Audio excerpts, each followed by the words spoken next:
O tema da pregação hoje é: cristão pode comemorar o Natal? Lucas capítulo 2, verso 6. Mas antes de lermos, eu quero fazer algumas perguntas, né? E essas perguntas são feitas por muitas pessoas. O cristão, ele pode comemorar o Natal? Reunir a família para celebrar o nome de Jesus Cristo no dia 25 de dezembro é um ato pagão? É errado comemorar o Natal? O Natal é do demônio? Na verdade, o problema é que muitos crentes veem demônio em tudo, menos realmente onde ele está. O demônio muitas vezes está lá no professor esquerdista que está doutrinando seu filho. O demônio está na Rede Globo, que está ali todo ano transmitindo coisas, né, que ferem a nossa fé cristã. E nós temos visto que hoje na cultura existem poucos restícios de cristianismo. Hoje a nossa cultura está corrompida. O diabo tem se apoderado da cultura. E o pouco de cristianismo que temos na cultura, os próprios crentes têm destruído, têm tentado aniquilar. Então nós iremos responder algumas dessas perguntas e falar um pouco da posição nossa, né, como Igreja Resgatar, como a liderança da igreja vê o Natal. Então vamos ler ali Lucas capítulo 2, verso 6. Enquanto estavam lá, chegou o tempo de ela dar à luz, aqui Maria, e ela teve seu filho primogênito, envolveu-o em panos e colocou em uma manjedoura, pois não havia lugar para eles na hospedaria. Naquela mesma região havia pastores que estavam no campo à noite, tomando conta do rebanho. E um anjo do Senhor apareceu diante deles, e a glória do Senhor os cercou de resplendor, e ficaram com muito medo. Mas o anjo lhes disse: não temais, porque vos trago novas de grande alegria para todo o povo. É que hoje na cidade de Davi vos nasceu o Salvador, que é Cristo o Senhor. Vamos ali para o verso 14, verso 13. Então, de repente, uma grande multidão do exército celestial apareceu junto ao anjo, louvando a Deus e dizendo: glória a Deus nas maiores alturas e paz na terra entre os homens a quem Ele ama. Vamos lá agora para o verso 25. Havia em Jerusalém um homem chamado Simeão. Ele era justo e temente a Deus, e esperava a consolação de Israel. E o Espírito Santo estava sobre ele. E o Espírito Santo lhe havia revelado que ele não morreria antes de ver o Cristo da parte do Senhor. Assim, movido pelo Espírito, foi ao templo, e quando os pais levaram o menino Jesus para fazer por ele, conforme ordena a lei, Simeão o tomou nos braços e louvou a Deus, dizendo: Senhor, agora pode deixar ir em paz o teu servo, segundo a tua palavra, pois os meus olhos já viram a tua salvação. Até aqui. Então nós vemos aqui que os anjos estavam adorando a Deus, estavam celebrando o nascimento do nosso Senhor Jesus Cristo. Nós vemos aqui também um homem chamado Simeão, ele também louvando a Deus porque o Messias nasceu.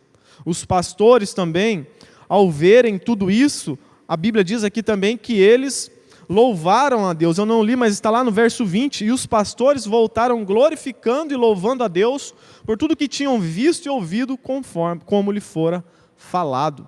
Então nós vemos os pastores louvando a Deus pelo nascimento de Jesus, os anjos louvando, um homem temente a Deus chamado Simeão louvando a Deus porque Jesus nasceu. E hoje, infelizmente, nós vemos muitos cristãos não comemorando o nascimento de Jesus Cristo. Nós vemos hoje muitas pessoas, né, com receio. Nós vemos hoje muitas pessoas com, às vezes, ignorância. Muitas pessoas dizem: olha, o Natal é pagão. E aí, você pergunta para ela: aonde está a fonte de que o Natal é pagão? Aí ela: não, alguém falou, algum pastor na internet. Mas as pessoas não procuram verificar se aquilo que foi falado, aquilo que foi anunciado a elas, é de fato real. Elas não foram estudar na história, ver de fato né? Quem escreveu aquilo, quem trouxe essa ideia de que isso é pagão. Então, há muita ignorância no meio dos cristãos. Muitas pessoas estão afirmando coisas sem ter certeza. Para nós afirmarmos algo, nós precisamos ir na fonte, para ver se de fato aquilo é real. Porque há muitas motivações erradas ao propagar uma história. Você dizer que o Natal é algo pagão, veio de uma outra origem, às vezes as pessoas estão transmitindo isso porque elas são contra o nascimento de Jesus, são contra o Natal. Então elas querem criar histórias paralelas para tirar o peso, a glória do nascimento de Jesus e deixar então essa história de lado. Então nós vemos primeiramente que você comemorar o nascimento de alguém não é pecado. Primeiro que você, com certeza, acredito eu, que sempre comemora talvez o aniversário do seu filho, da sua esposa, do seu esposo, de um amigo, comemora lá no trabalho o aniversário de alguém. Acredito eu que você não vê isso como pecado. Mas hoje muitos veem a comemoração do nascimento de Jesus como pecado. E dizem que o cristão não pode comemorar o Natal. Nós, aqui da Igreja Resgatar, nós não cremos assim. Nós cremos sim que podemos celebrar o nascimento de Jesus Cristo, o nascimento do nosso Senhor e Salvador. Não vemos isso como erro ou como um ato pagão. Nós vemos que os irmãos do passado sempre celebraram o nascimento de Jesus e isso teve grande valor na história da história cristã. Nós iremos ver aqui alguns argumentos por que as pessoas são contra o Natal. Por que então há muito repúdio por comemorar o nascimento de Cristo? Por boa parte dos evangélicos. Muitos comemoram, A nossa igreja comemora, assim como muitas outras. Mas outros têm uma atitude extremamente negativa em relação ao Natal. Nós acreditamos que há muita falta de razão, há muita hipocrisia, há muita ignorância, há muita covardia diante de muitos cristãos. Muitos cristãos dizem que tudo que é da cultura é do diabo. E aí quando nós fazemos isso, nós deixamos o diabo ganhar terreno. O mundo confrontar a igreja. Quando a cultura não é dominada pelos cristãos, ela é dominada pelos demônios. Então nós, como cristãos, precisamos impactar a sociedade. E quando uma igreja ela impacta a sua sociedade, a cultura também é transformada. Quando o cristianismo cresce, de fato, em um país, em uma cidade, tudo é transformado, não só a cultura, a política e tudo que nos cerca. As músicas, os filmes. Por que hoje os filmes são contrários à fé cristã? Porque os cristãos perderam espaço na propagação de filmes, na criação. Os autores são pagãos, ateus. Então eles dominaram a mídia, dominaram os meios de comunicação, dominaram a política, dominaram a cultura. Por isso que nós vemos esse horror diante dos nossos olhos, porque os cristãos abandonaram tudo. Muitos cristãos, durante muito tempo, disseram, política e religião não se discutem. E quando eles fizeram isso, eles abandonaram essas áreas e hoje o diabo tomou conta. Hoje, por isso que nós vemos a nossa política toda corrupta. Porque o cristão não quer saber mais de política. O cristão abandonou a cultura, abandonou tudo. E tudo está na mão, então, do inimigo. Hoje nós temos poucos símbolos do cristianismo na nossa cultura. E poucos que nos restam, muitos cristãos querem, de fato, aniquilar. Há um outro elemento importante também na celebração do nascimento de Jesus, no dia 25 de dezembro, a questão do deslumbramento. Isso é algo muito importante para as crianças. As crianças, elas têm essa característica de ficar deslumbrada com as coisas. Por exemplo, uma criança quando vai na praia, pela primeira vez, ela fica deslumbrada com a água, com a areia, com o mar, com o céu azul, as montanhas. E isso, nós que somos adultos, vamos perdendo com o passar dos anos. Não deveríamos, né, perder isso de vista. E isso é importantíssimo para as crianças, porque quando nós enfeitamos, né, a nossa casa, colocamos luzes, as crianças, elas já sabem, olha, está chegando o Natal. É o momento do nascimento de Jesus, é um momento especial. É um momento para nós evangelizarmos as crianças, para nós inculcarmos na cabeça delas o nascimento de Jesus Cristo. Algo deslumbrante. Isso então vai se perdendo. Deslumbre, algo, coisa de criança. E a Bíblia diz que o reino dos céus é das crianças. Algo que nós não deveríamos perder de vista. Então nós entendemos que o Natal, sim, ele é bíblico, porque ele comemora o nascimento de Jesus Cristo. Nós vemos aqui até os anjos comemorando o nascimento de Jesus. Os anjos, como sabemos, não têm pecado. Se isso fosse pecado, com certeza os anjos não fariam, e se fizesse, seriam punidos. Assim como outros anjos que pecaram contra Deus e foram punidos. Então, aqui, celebrar o nascimento de alguém, e principalmente do nosso Senhor Jesus Cristo, não é pecado algum, porque os anjos, eles comemoraram.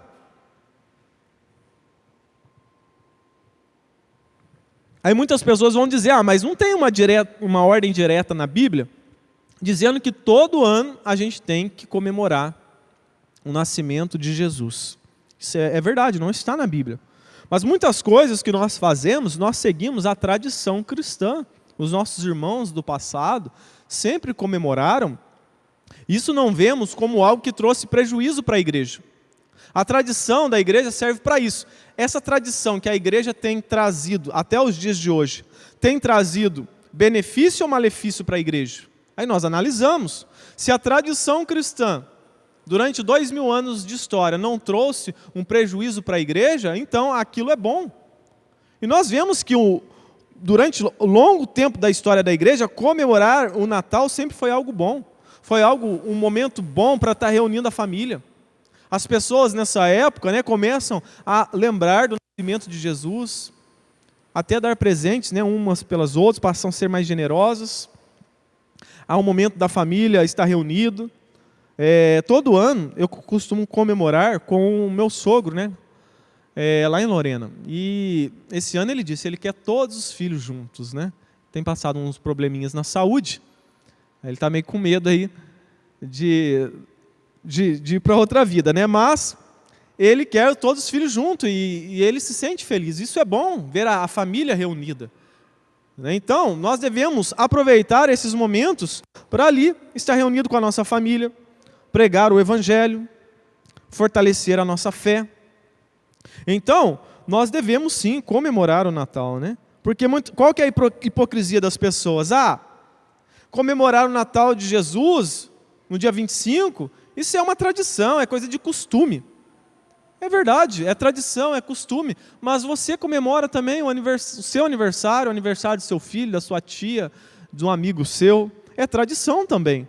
Então é hipocrisia você dizer que o nascimento de Jesus não pode ser comemorado. É hipocrisia. E o que há de errado, né, nós agradecer a Deus pelo dono da vida? Louvar a Deus, comemorar esse dia junto com a família para glorificar a Deus, né? Nós não vemos problema nenhum, porque nós estamos comemorando a vida daquele que nos deu a vida, né? O nosso Senhor Jesus Cristo. Então nós não vemos problema em comemorar o nascimento de Jesus. Qual outro argumento que as pessoas muito dizem, né? Não foi neste dia que Jesus nasceu. De fato, segundo alguns historiadores, provavelmente não foi no dia 25 de dezembro que Jesus nasceu. Mas qual que é o problema comemorar no outro dia? Você, às vezes, faz aniversário no meio da semana, na quarta-feira. Vai me dizer que você faz o seu aniversário na quarta-feira? Alguns fazem, né? Mas a maioria não. A maioria vai marcar o quê? No sábado, no dia que todo mundo está de folga. E não deixe de comemorar o Natal, apesar de ser um dia antes ou um dia depois. Então isso é hipocrisia. Né? Nós não vemos nenhum problema em comemorar numa data errada. Hoje, quem criou esse dia? A Igreja Católica. Porque eles tiveram poder para isso. Se nós cristãos um dia crescermos, nos fortalecermos, Nós podemos um dia fazer, se você se tornar aí um político, fazer um projeto de lei para mudar o dia do Natal. Foi provavelmente em setembro. Então você se torna um deputado, trabalhe para isso e cria lá um projeto de lei para mudar o dia. Se um dia os cristãos se reunirem, nós podemos fazer isso, mas enquanto isso não acontece, não vemos problema nenhum em comemorar o Natal em um outro dia. Nós fazemos isso todo ano, quando não comemoramos o nosso próprio aniversário no dia certo. Terceiro argumento, virou comércio. Agora o Natal é comércio. É vender as coisas. E daí se as pessoas se utilizam de algo bom para o mal? Por exemplo, nós entendemos que o casamento é algo divino, é algo ordenado por Deus, é uma bênção. Se nós formos levar ao pé da letra de que tudo virou comércio, de que o mal se apoderou do que é bom, então não podemos mais fazer, então devemos parar de fazer casamento. Porque hoje o movimento LGBT também faz casamento, os homossexuais se casam. Então a gente vai parar de fazer casamento só porque as pessoas deturparam aquilo que é bom. Isso aí é ilógico. Nós não iremos parar de fazer casamentos na igreja porque o movimento LGBT se apoderou, se apropriou de um modo indevido. Nós não iremos fazer isso. Quarto argumento. É a origem pagã. Se você for ver tudo que há nesse mundo, quase tudo tem origem pagã. Uma vez eu ouvi alguém dizendo que a gravata, talvez você já usou gravata, e parece que quem criou a gravata foi um estilista homossexual. E aí você vê um monte de pastor usando. É pagão. Então vamos parar de usar gravata? Muita tecnologia criada hoje, que foi benefício para a humanidade, foi criada por pagãos. E nós desfrutamos disso. Só porque a origem pagã é do mal? Nem tudo. Quantas coisas foram descobertas pelos cientistas pagãos e beneficiou toda a humanidade? Então é uma hipocrisia, é tolice. E hoje, infelizmente, se você pesquisar sobre o Natal, se você começar a ver vídeo na internet sobre o Natal, tem mais de 1000 histórias sobre o Natal. Não que foi um Deus do passado, que foi aquilo, que foi um demônio, que foi aquilo. Tem um monte. E em qual que a gente vai acreditar? Então, há muita confusão em relação à origem do Natal. Só que uma coisa é certa. Há uma quantidade de crente que fala o que não sabe. Ele fala algo sem ter certeza. Ele acha que pode ser algo demoníaco, mas ele, de fato, não tem certeza. E aí, ele acaba acreditando nessas coisas. Então, as pessoas hoje, infelizmente, principalmente no nosso país, acreditam muito nas coisas místicas, no sobrenatural. Nós não negamos que existe o sobrenatural, existe uma conspiração contra a igreja, contra os filhos de Deus, mas nem tudo nós podemos entender que é uma conspiração contra a igreja.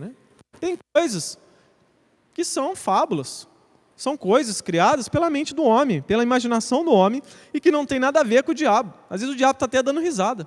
Eles criaram algo que nem eu pensei. E posta na internet, e hoje nós sabemos que a internet dá dinheiro, as pessoas ganham dinheiro com a internet, e aí você vê as pessoas criando conteúdo. Hoje tem inteligência artificial e cria imagem, coloca música de fundo, isso mexe com a emoção das pessoas, e aí as pessoas acreditam em um monte de coisa. Então, existe muita história confusa em relação à origem do Natal. E a maioria delas nós não temos certeza se é real. Nós precisamos, em primeiro lugar, saber quem contou. Quem escreveu? Quando escreveu? A fonte. A pessoa que escreveu, ela tem credibilidade? Quem foi essa pessoa? Ela foi um teólogo conhecido? Foi alguém que teve instrução? Foi alguém que trabalhou em prol da igreja? Tem obra em suas vidas? As pessoas viram, nossa, esse era um servo de Deus.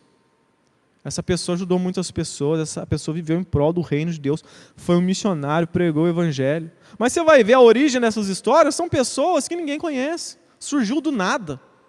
Pessoas que talvez que fizeram profecias que não se cumpriu, criaram seitas.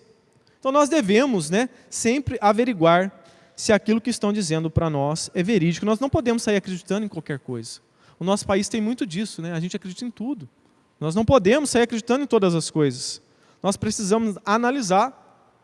Tem igreja que eles falam, se você for lá na igreja, se você for participar daquela igreja, o pastor vai roubar o seu dízimo. É fato que em algumas igrejas é assim mesmo, mas nem todas. Mas tem igreja que se você for participar dela, eles não roubam o seu dízimo não, eles roubam o seu cérebro.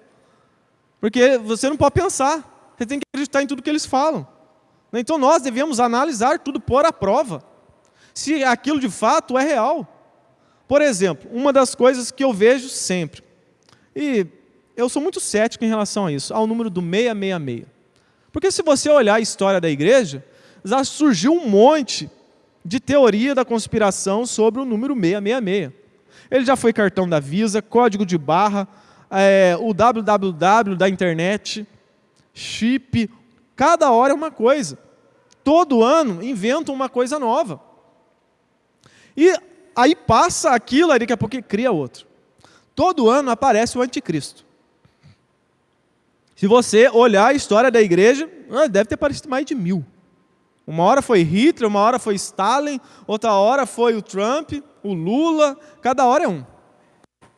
Toda hora é um novo anticristo. E as pessoas, olha, agora ele está vivo, agora ele apareceu. Mas isso aí, já estou ouvindo isso aí faz tempo.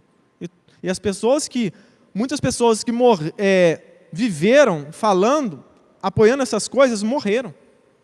Essas que afirmavam ser aquelas pessoas, e aquelas pessoas que eram ditas como anticristo também morreram. E o mundo continua. Então nós devemos averiguar todas as coisas. Nós devemos ler o livro do Apocalipse com os olhos nas Escrituras, com base nas Escrituras. Nós não podemos ler o livro do Apocalipse olhando o jornal de hoje.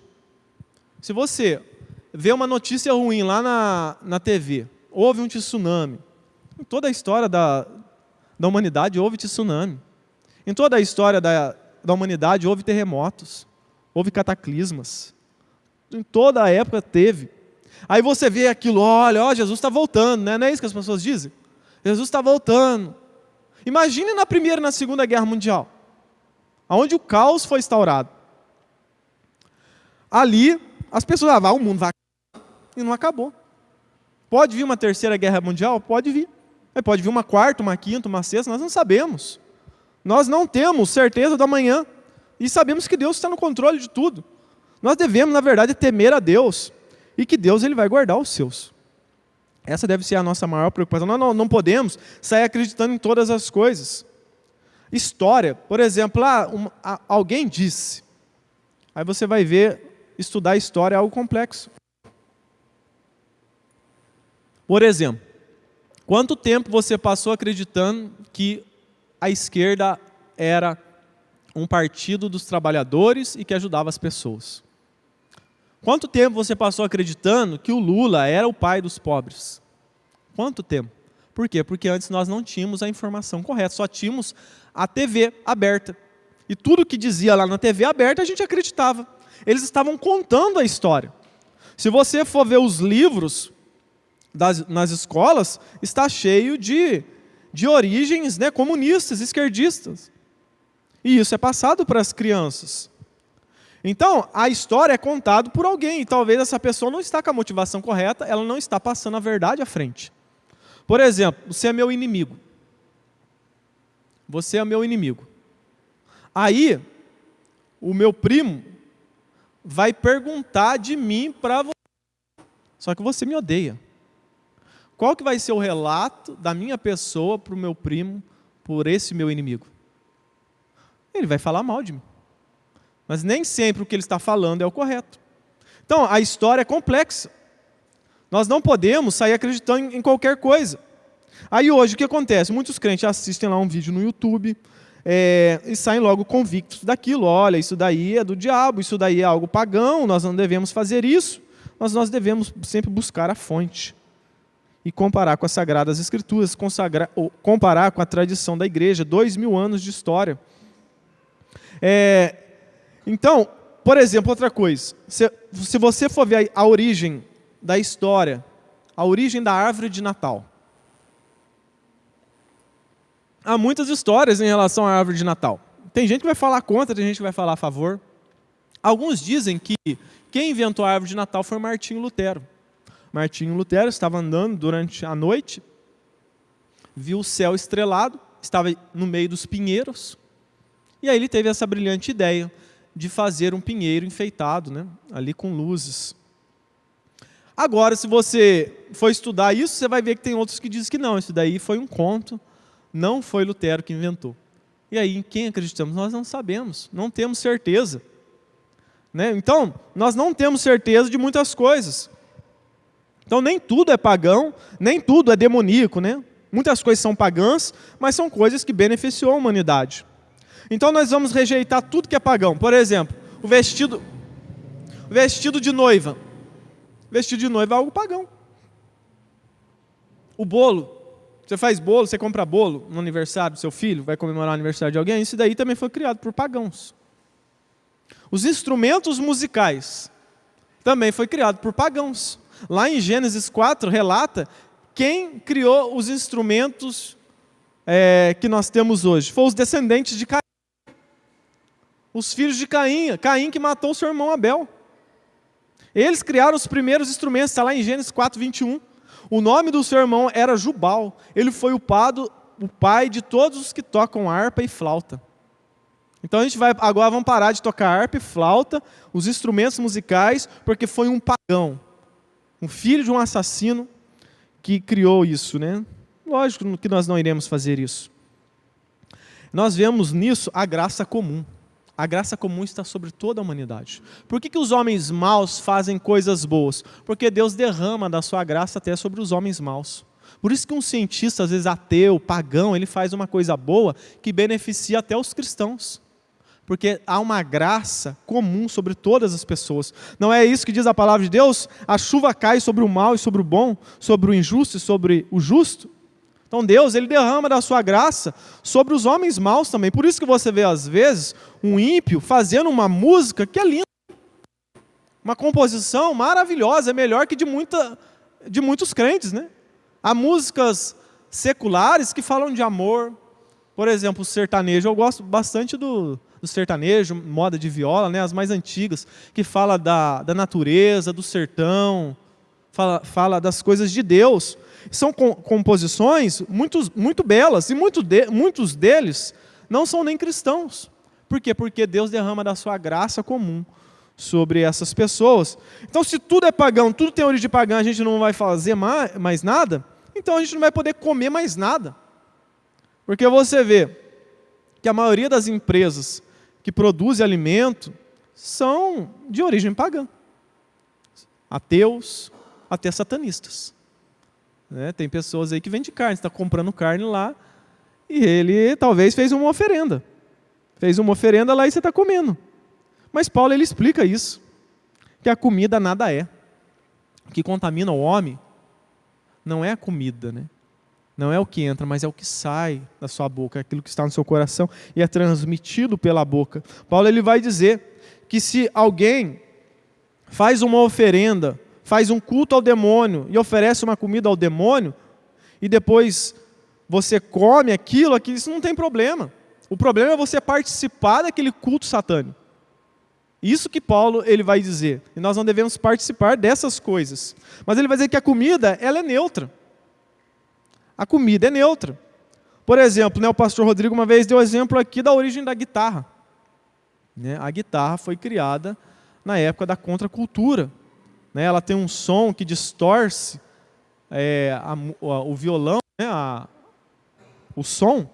Mas foi criado numa época de contracultura para mostrar a rebeldia das pessoas. Só que com o passar do tempo, né, os cristãos se apropriaram disso e usaram para o bem. O problema estava na motivação em usar o instrumento. O diabo não está no instrumento. O problema é quem usa aquilo para o mal. É a mesma coisa de um avião. Um avião ele foi criado para transportar as pessoas de maneira rápida, de um lugar para o outro, para beneficiar as pessoas, a humanidade. Mas o homem que é maligno, ele se utilizou daquilo para o mal, né? Ele coloca bombas, destrói, faz guerras. Então o problema está na motivação daquilo que está fazendo, mas nem tudo que é pagão é maligno. Alguns dizem, né, que se celebrava o Deus Sol no Natal. E agora foi substituído pelo aniversário de Jesus. Por isso que a gente não pode celebrar Jesus no dia 25. Eu não estou nem aí com o Deus Sol. Ele não é o meu Deus. Eu celebro Jesus Cristo. Nem sei quem é esse Deus Sol. Aí as pessoas dizem isso. Não, é o Deus Sol. Mas sabe o que parece? Durante toda a história da igreja, o que aconteceu com o dia 25 de dezembro? O mais real é que o cristianismo chegou e jogou para fora essa história de adorar o Deus Sol no dia 25. Agora, quem domina essa data é Jesus Cristo, Ele é o Senhor. E vamos parar de adorar o Deus Sol e vamos agora adorar o nosso Senhor Jesus Cristo, porque Ele é o Senhor da glória.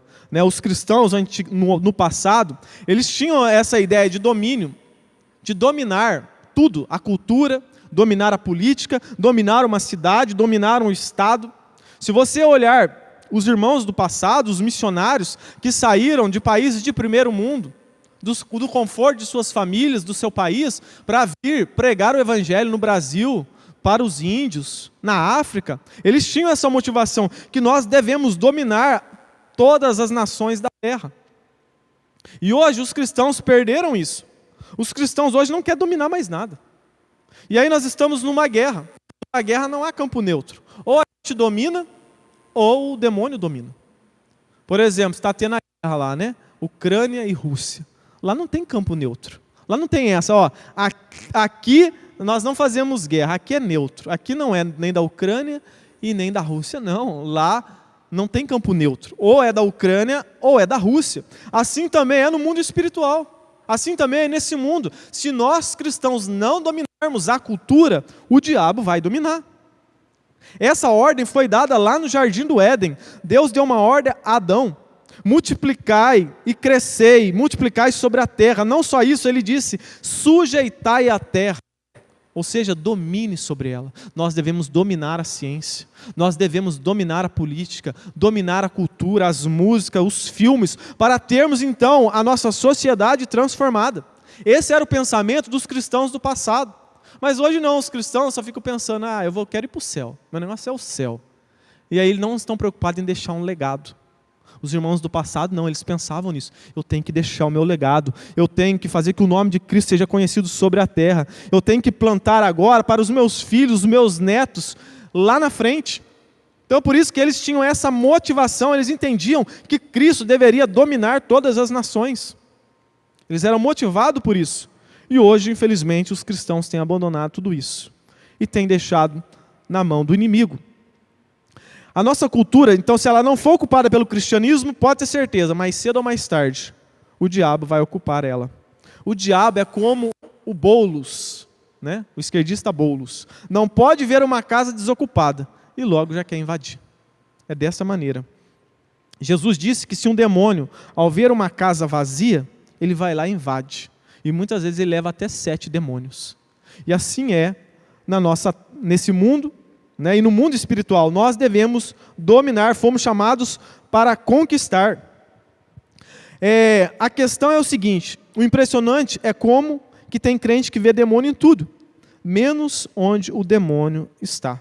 Muitas pessoas veem demônio na Coca-Cola, na marca de uma camisa, na marca do carro, mas as pessoas têm dificuldade de ver, às vezes, o demônio lá no professor que está ensinando doutrinas demoníacas para o seu filho, lá naquela fábrica de doutrinação chamada Rede Globo, nos filmes, nas séries. Aí está lá assistindo um monte de porcaria, né? Tudo influenciado pelo feminismo, esquerdismo, socialismo, e as crianças estão se alimentando disso, e até os adultos, né?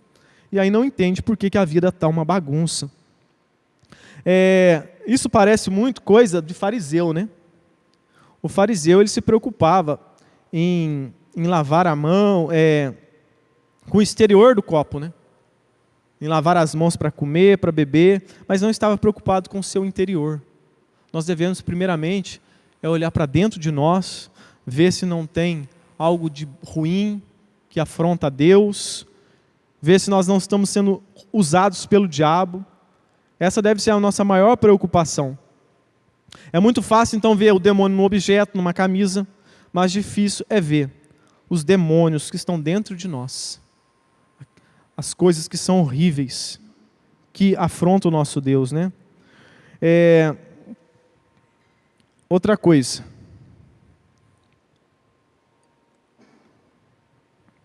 Quando você vê a história de Israel, quando foi conquistar Canaã, como foi essa conquista? Eles chegaram lá e tiraram todos os deuses pagãos, tiraram ali tudo que havia de pagão e colocaram ali agora os seus feriados nacionais, colocaram ali a sua cultura para se tornar algo predominante. Isso acontecia com muita frequência quando Israel tomava uma cidade, uma região. Todos os símbolos do judaísmo serviam para imprimir o DNA da nação em sua nação, né? Então, ela modificava todos os feriados, os dias de festa, as comidas, todo o modo de viver de um local, implantando a sua cultura, né? Lá em Êxodo, no dia da celebração da Páscoa, Deus ele constituiu a Páscoa e Deus disse: olha, vocês vão fazer a Páscoa e tem um motivo para isso. São vários motivos, mas um deles é que no dia da Páscoa, as crianças perguntarão aos pais por que estamos matando um cordeiro, estamos sacrificando um cordeiro, estamos celebrando a Páscoa. E aí diz que os pais deveriam responder: a Páscoa é o símbolo, né, da aliança de Deus com o seu povo, porque na Páscoa Deus livrou o seu povo da escravidão do Egito. Então servia como um ensinamento didático para as crianças. E o Natal hoje também serve para isso. Quando nós celebramos o Natal, é algo didático para as crianças. Então nós não podemos perder espaço na cultura. E não podemos perder, então, esse deslumbramento, né? Isso é algo muito grave, né? O deslumbramento sobre as coisas. Por que hoje muitas crianças depois crescem materialistas, chatas, não se deslumbram com nada? Porque na infância o pai não trabalhou isso no coração da criança. O deslumbramento, né? Para a natureza, para os animais, o deslumbramento com as coisas simples. Uma vez eu estava vindo de São Paulo de ônibus e do meu lado estava uma senhorinha. E aí ela morou muito tempo em São Paulo. E como sabemos, lá em São Paulo há muita poluição, né? Lá sempre está nublado, lá há muitos prédios, muitos são pichados, não é uma visão muito bela. E aí ela se mudou agora para aqui o Vale do Paraíba, e ela morava ali em Lorena. E no ônibus ela disse para mim: olha, agora eu estou morando aqui, eu estou gostando muito. Todo dia eu acordo cedo, abro a janela da minha casa, fico meia hora olhando para aquelas montanhas. Que coisa linda. Onde que eu morava não tinha isso. Só tinha prédio feio, tinha lá o Tietê fedorento, e não tinha nada de bom para eu ficar olhando. Agora aqui não. Olha que lindo. Eu era jovem, não me preocupava muito com essas coisas, eu nem percebi que tinha montanha aqui. Aí eu passei a dar mais valor a essas coisas, né? Isso é o deslumbre das coisas feitas por Deus. Coisas que são boas para crianças. Por que os antigos contavam contos de fadas, né? Histórias fantásticas para as crianças? Para trabalhar isso, o deslumbre, trabalhar o imaginário da criança, né? Porque em um mundo de fadas, dragões, heróis com superpoderes, nos faz enxergar o reino de Deus. Quando nós ensinamos às crianças que existe um outro mundo, né, que é o reino de Deus, isso é bom. Ela passa a pensar mais no reino de Deus. Isso trabalha o imaginário das crianças, né? Um mundo imaginário em que nós somos limitados pelo tempo, pelo espaço, pela matéria, em que heróis voam, nos lembram que existe também um outro mundo, o mundo espiritual, onde existem demônios que fazem coisas horríveis, mas também existem anjos com superpoderes que fazem coisas maravilhosas. Nos faz nos atentarmos para a vida eterna. Nos fazem lembrar que um dia estaremos na nossa casa verdadeira. E que esse mundo material, esse mundo que vivemos hoje é passageiro. Então nós devemos, aproveitar o momento do Natal e celebrar com a nossa família, com as crianças, trabalhar isso no imaginário delas. E para concluir, vamos falar aqui um pouco sobre Jesus. Eu e você não escolhemos aonde nasceríamos. Nós não tivemos esse poder de escolher. Com certeza, talvez se você escolhesse a família, ou a cidade, ou o país que nascesse, você não escolheria o seu país hoje, talvez a sua família. Talvez você escolheria nascer lá nos Estados Unidos. Eu queria nascer lá no Texas, lá nos Estados Unidos. Mas não pude. E eu tenho que agradecer a Deus por ter nascido aqui, mas nós não temos esse poder. Agora nós estamos diante de Jesus, que tinha poder para escolher onde nascer. Ele não escolheu nascer lá no Texas, nem nos Estados Unidos. Ele escolheu nascer em uma pequena cidade, chamada Belém, lá em Belém, e foi viver em Nazaré, um vilarejo. Ele não escolheu pais ricos, ele não escolheu os reis dessa terra, ele escolheu um simples carpinteiro e uma simples dona de casa, Maria, mas fiéis a Deus. Escolheu nascer em meio aos bichos, numa manjedoura, porque não havia lugar para ele na hospedaria. Então ele poderia ter escolhido o melhor lugar, mas não escolheu. Escolheu nascer em um lugar simples e ser criado por pessoas simples. Por quê? Porque tudo tinha um propósito. Porque Deus, Ele entrou na nossa história. Ele quis sentir as nossas dores. Ele quis sentir o que nós sentimos. No Antigo Testamento, Deus, Ele sempre nos conheceu, sempre nos conhecia. Mas agora no Novo Testamento, com o Verbo encarnado, com a vinda do Messias, agora nós podemos conhecer mais a Deus, estar mais perto de Deus. Porque agora o Verbo, o Deus que não tem limite, Ele é o alfa e o ômega, o princípio e o fim. Ele se limita ao tempo e ao espaço-tempo, para entrar na minha e na sua história. Muitas pessoas, nós vemos na Bíblia, por exemplo, Moisés, que quiseram ver Jesus. E ele não pôde. Ele viu Jesus, ele viu Deus apenas de costa. Ele viu Jesus, na verdade, lá no Monte da Transfiguração, lá ele viu. Talvez lá Deus respondeu, foi gracioso com ele e permitiu ele ver Deus, como ele é, lá no Monte da Transfiguração. Mas nós vemos que Deus, Ele entrou na nossa história. Por exemplo, nós somos um personagem de um livro. E esse autor é o nosso excelentíssimo Deus Todo-Poderoso. Nós somos como Romeu e Julieta, personagens de uma história escrita por William Shakespeare, onde Romeu e Julieta não conheciam o seu Criador, porque eles eram apenas uma história. Poderiam apenas Romeu e Julieta conhecer o autor do livro, se o autor do livro, William Shakespeare, escrevesse de si mesmo no livro, na história de Romeu e Julieta. William Shakespeare não fez isso. Então Romeu e Julieta não conheceram William Shakespeare, o autor de suas vidas, de sua história. Mas nós somos diferentes. Nós somos Romeu e Julieta.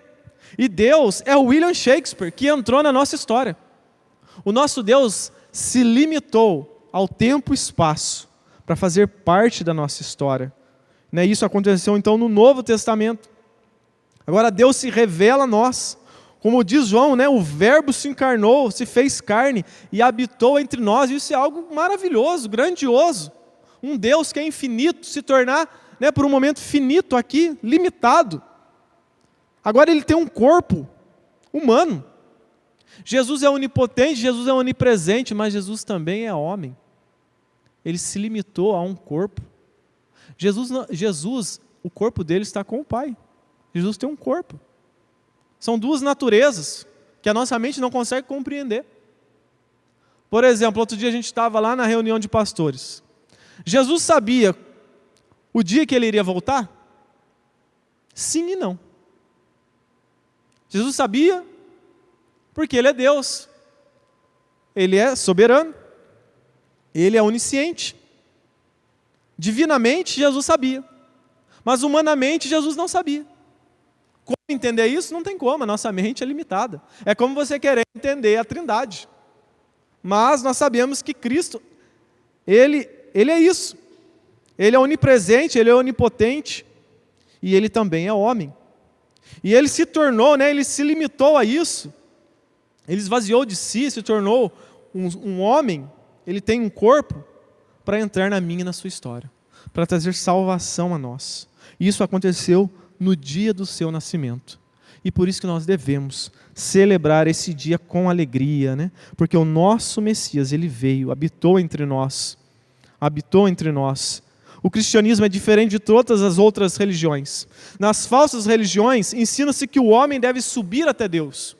O homem deve fazer boas obras, dar a cesta básica, ser uma boa pessoa. Então, através das suas boas obras, ela vai ter direito de subir ao céu. Mas nós sabemos que isso não é o cristianismo. O cristianismo mostra que ninguém consegue subir ao céu.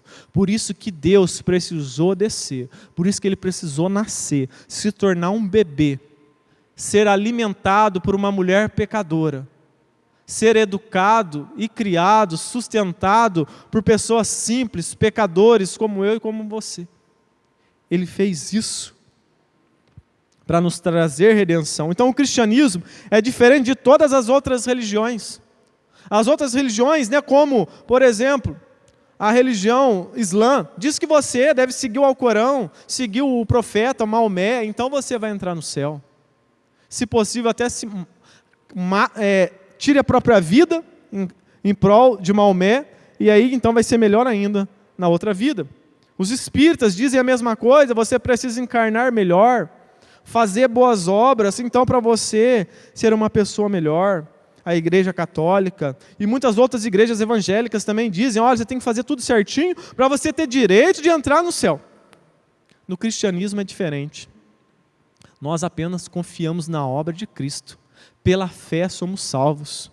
No cristianismo, Cristo vem até nós e nos salva. Então que nós possamos, aproveitar o momento do Natal para celebrar Ele. Nós vemos aqui que os pastores louvaram a Deus, Simeão louvou a Deus, os anjos louvaram a Deus. Em outros textos vai dizer que vieram homens de longe, conhecidos como magos, trouxeram presentes para Jesus, louvaram o nascimento de Jesus. Então que eu e você também possamos, com grande alegria no Natal, celebrar o nascimento do nosso Senhor Jesus Cristo, Salmo 110, 1 vai dizer, o Senhor disse ao meu Senhor, assenta-te à minha direita, até que eu ponha todos os inimigos debaixo dos seus pés. O Senhor enviará de Sião o cetro do teu poder e dominará sobre os teus inimigos. Cristo ele veio para trazer transformação a esse mundo. Ele diz que Ele está governando agora. Ele nasceu, se encarnou, mas Ele está reinando junto com o Pai. E um dia Ele vai voltar. Que nós possamos nos achar fiéis a Ele quando Ele voltar. E enquanto Ele não voltar, possamos todo ano aí celebrar o nascimento e a vida do nosso Senhor Jesus Cristo. Vamos para o momento da ceia. Então aproveite, dia 25, se você for passar com a sua família, fale lá para as pessoas por que Jesus nasceu. Por que Ele precisou encarnar? Porque nós não podíamos subir ao céu. Somos pecadores. Ninguém tem direito de entrar no céu. Precisávamos que o Salvador viesse, nascesse, vivesse, morresse e ressuscitasse por nós. Aproveite esse momento. Não seja um crente chato de ficar ali colocando empecilho para o Evangelho no dia do Natal. Fale de Jesus Cristo, fale do Evangelho, aproveite, seja um cristão sábio nesses dias. Quero